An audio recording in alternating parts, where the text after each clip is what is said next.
Good evening to you. It's been one hell of a day so far. It started with Israel unveiling the massive infrastructure that Hezbollah built in southern Lebanon in total violation of 1701, and that now Israel has uncovered and dismantled. And then it went on there with the American information that the Iranians were going to attack, and Israelis preparing, bracing for impact. And at 7:30 p.m., the Iranians did attack in a significant salvo. And myself, my family, and just like millions of other Israelis, were immediately ordered to go to bomb shelters.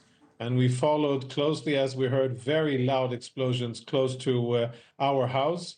After the fact, we understand that those were interceptions. There were no rockets that impacted or no missiles that struck near we lived, but close friends in Tel Aviv live just a few hundred yards from where one missile actually impacted in northern Tel Aviv. Luckily, nobody was injured. So it's been a very, very interesting day, and it's going to get even more interesting. That's my assessment. But much more and different, right? As we look at the video of the night sky over Tel Aviv than what we've seen in the past. We've talked so many times about Israel's Iron Dome system and how that works and the interceptions that can be made that you just alluded to, but also some of these missiles. And I guess here's the Iron Dome system explained, as we've done many times on this program, about when a rocket is fired and the radar detects it and the control system estimates the impact, then the launcher and the missile explodes. But in this situation, with what Iran was doing with these ballistic missiles, in these ranges, they can travel quite quickly, right? This was a different challenge. How would you compare today what you experienced to what we've seen, in the last, not number of months, but number of years?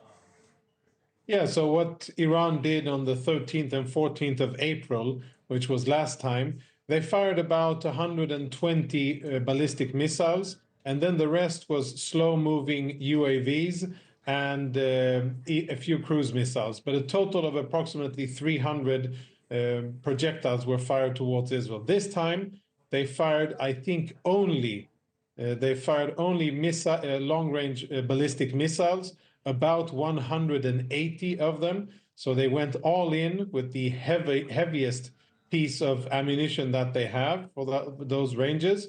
And they probably thought or hoped that that would overwhelm Israeli defenses. But as was stated here before correctly, Israeli defenses held up. They were yet again successful.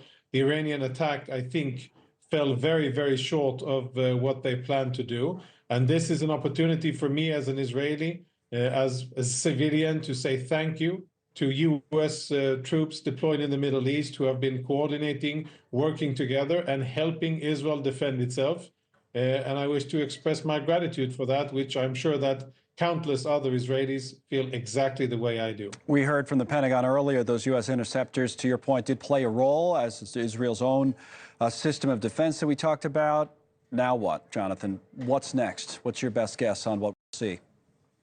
Yeah, now is the interesting part, because Iran has opened the door for Israel to explore all kinds of opportunities.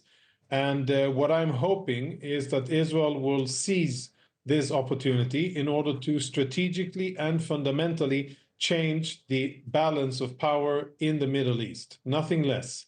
Iran has attacked Israel directly twice, but it has been attacking Israel indirectly for decades, using its different proxies. And I think now Israel is finally perhaps waking up and understanding that the strategy that Israel has conducted itself by, whereby Israel has been dealing with the proxies and not with the sender or not with the source of violence, has not been a good one. And now Iran, the regime, has provided Israel with an opportunity to correct that.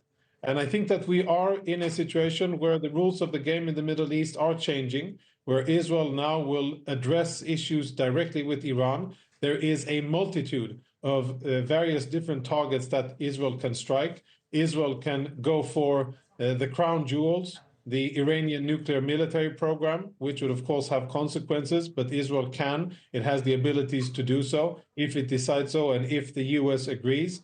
Israel can go for regime targets and seats of government and symbols. And Israel can go for infrastructure and economic targets, that would be very important and painful for the regime. Thanks so much for watching. Just go to joinnn.com to find News Nation on your television provider. And don't forget to click the red subscribe button below to get more of News Nation's fact-driven, unbiased coverage.